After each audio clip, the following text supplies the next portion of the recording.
takes b5, knight takes b5, queen takes b5 check, knight d7. Well, he could also play king e7. That doesn't look good. So take knight d7.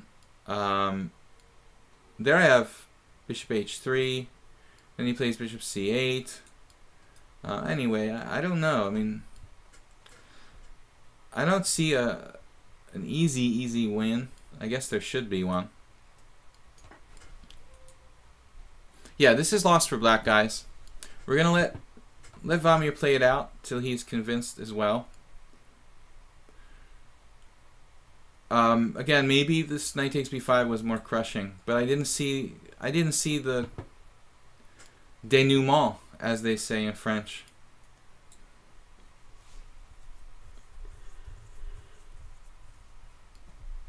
The dénouement. A computer would probably find it. I just saw him clinging to the d7 pin and maybe crawling away with bishop e7 and castles, and it's always so much easier to just take a clear piece. So if you guys, for anybody who just joined us, Pablo1644, welcome to the stream. I probably take the knight. Yeah, well, no, I believe in, you know, I believe in being practical. But I did spend a good minute on it, you know, making sure that if there was a really obvious win, I'm going to go the other way. So, yeah, you just can't spend a minute on every move when it's like 10-minute with 8-second increments. And generally, just try to trade pieces when you're up material. Is you can never go wrong with that kind of philosophy. I mean, in the 1800s, there were like prizes in tournaments for the beautiful game, but unfortunately, they're a thing of the past. So now we have tournaments where there's 2 points for a win and 1 point for a draw.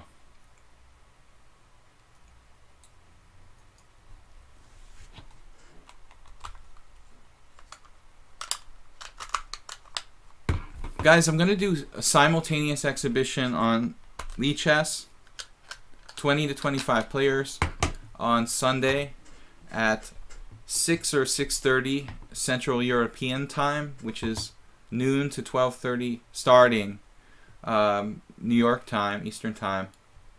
So I think Spinal Tap's a little too good for that. But some of you guys might be interested. And also on the Internet Chess Club, I'm going to do one later at 8. Okay, Vamir, thanks for the game. Yeah, I'm sorry, you play b6. It's not really a good idea on the long diagonal in this Tarash type of formation. Too risky to open up. No worries about it. Come on Sunday and try to play in the simul if you have time. Or if not, then Monday. We're going to be here every day during the week around the same time. And I'm thankful to Liberian that he bring you along or tell you about it. Z-Chess. Good luck in your simul. Chessmaster said, unless we play. 3 for a win.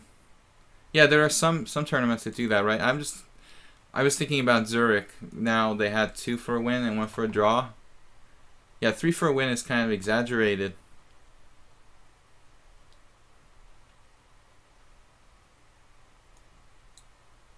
Yeah, the Spinal Tap game was good. I'm excited to analyze that myself because I know that we both missed a lot of stuff in that game. And yeah, I think that both of us were lost at various points. But it's a very murky position. I'm just happy, you know, that I created an interesting game. I mean, Spinal Tap was black, so he couldn't really control as well the path the game was going to take, but I'm glad I made this speculative piece sacrifice for entertainment value at least. So guys, we've still got 45 minutes left, plenty of time if you want to challenge me. Typical Cheater, that's a good name. Typical Cheater challenged me to 15-0. Okay. Typical Cheater, we hope that you don't live up to your name.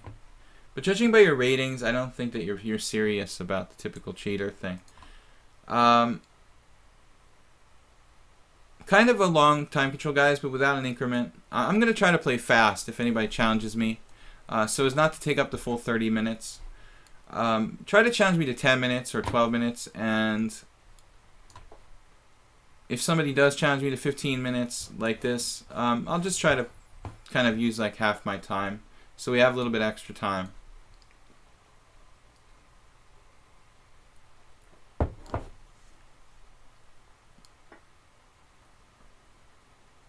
The Maurice Ashley fan club? Is that what I just saw?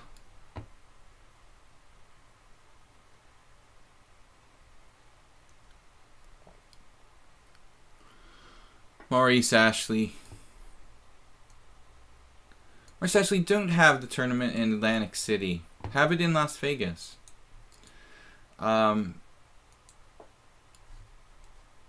Typical cheater says I'm not a cheater. I know. If you were a cheater, you would be like 2,300, not 1,700.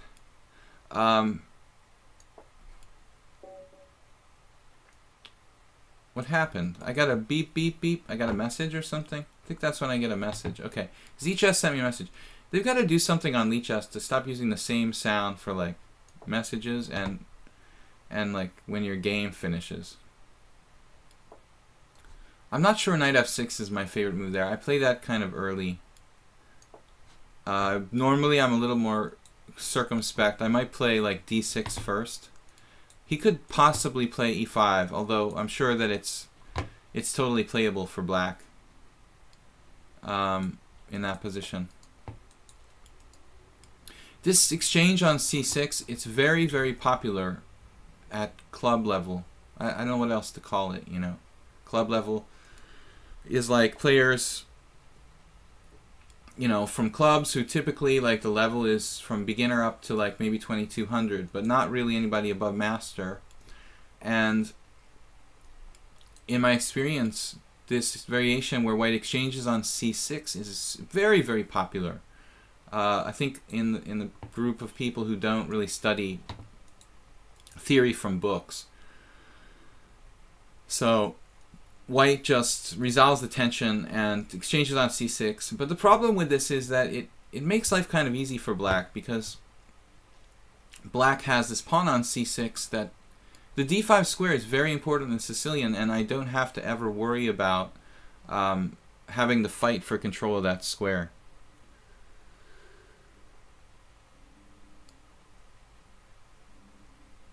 Maurice Ashley of Millionaire Chess fame. He's always been a very good gentleman, in my experience. Queen d2, rook b8, a5, queen a5, knight g4. What do I want to do here? We have had some other games similar to this one in the stream. And, you know, I'd like to play rook e8 to avoid the exchange with bishop h6. However, like,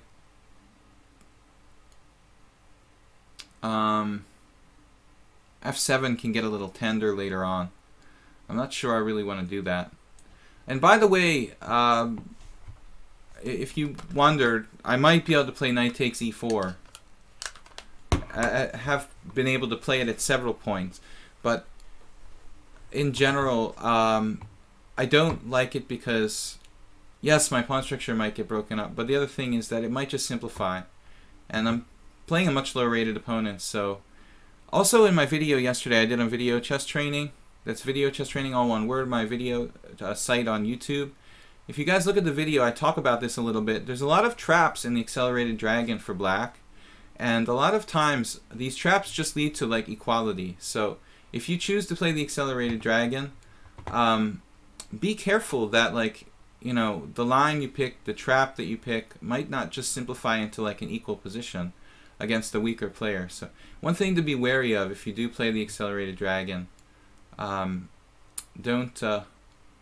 let like weaker players get an easy draw by simplifying into what is like a really dry position with symmetrical pieces and pawns. Okay, queen d2. I don't know what to do. Knight g4, bishop g5. Doesn't seem to really seem right for black. Rook e8 leaves my f7 square a little bit weak. A knight takes e4 simplifies. Queen a5 looks like a reasonable move. The problem with queen a5 is that after knight d5, queen takes d2, knight takes e7 check, king h8, bishop takes d2. See, that's kind of interesting. Knight takes e4. My pawn structure, I have hanging pawns. You know, that might be one of those situations again where I think I just allow the weaker player like a lot of simplification. So we've done a lot of talk here, but I think it's important to clarify some things. Can't really find a move that I'm happy with, per se. There's lots of candidate moves here, but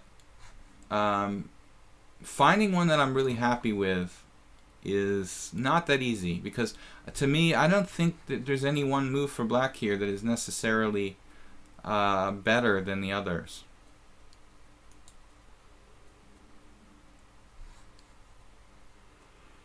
David Ostrom, welcome to the stream. Yeah, I mean, if you want to play for a win, knight g4, I looked at knight g4. It's a very normal move. But after bishop g5, not really sure what I'm doing. And if I play h6, bishop h4 type of thing, weakening my king side pretty seriously. So that can later on lead to problems. So I think that knight g4 should be played, you know, only if you're very, very confident that the knight g4, bishop g5 type of thing is favorable for you somehow. What do you think of the a6 Slav? Yeah, I mean, a6 Slav, like all Slavs, is welcome anyway, Espresso Forever. You've been kind of quiet today. I know you're here. A6 Slav is great opening. Now there's just so much theory on it, I wouldn't know where to begin. But I highly recommend it if you want a solid opening for black. It's probably like the most solid of all the Slavs. Tons of Grandmaster practice to analyze since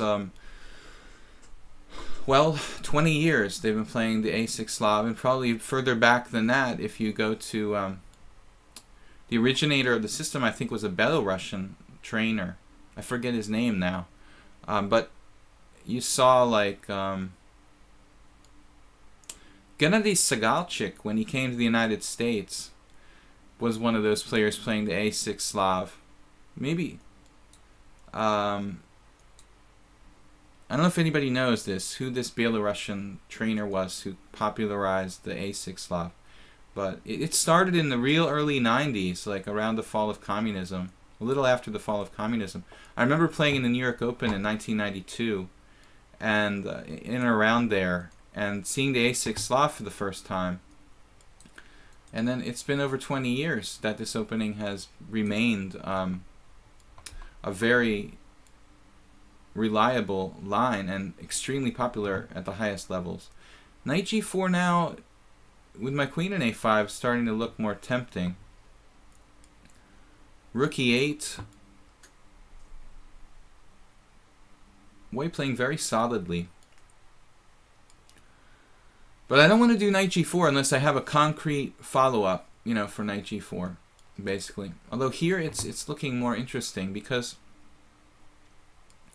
I have some lines I could play. Knight g4, bishop g5, bishop takes c3.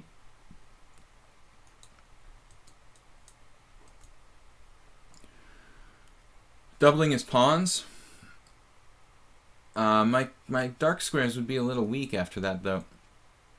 Knight g4, bishop g5, h6, bishop h4. I'm not seeing queen h5 really, you know, doing anything concrete. If I play queen h5 here, white just plays f3.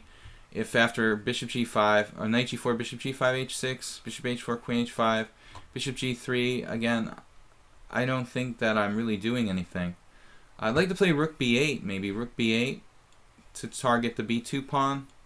He still has knight d5, queen takes d2, and now in that line when he plays knight d5 now, queen takes d2, knight takes e7, check, king h8. So his rook on e1 at the end of that line